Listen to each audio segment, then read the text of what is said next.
பொழிகிற இரண்டாம் நாளில் விழும் துளியில் மாசில்லை. இது ஒரு வகை இரண்டாம் பிறவி, வாழ்வில் இனிமேல் குறையில்லை. யுத்தம் புரிகிற மண்ணில் இரத்த பந்தம் போல் பலமில்லை. வா எழுந்திடு, வாழ் சுழற்றிடு, வான் கிழித்திடு, பயமில்லை.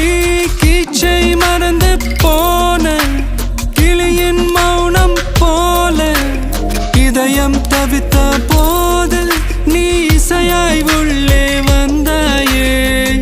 உறவெல்லாம் ஒன்றாக, விழியெல்லாம் தேனாக, இருளெல்லாம் தூளாக, பறவை கூட்டில் வெண்மீன் பூக்க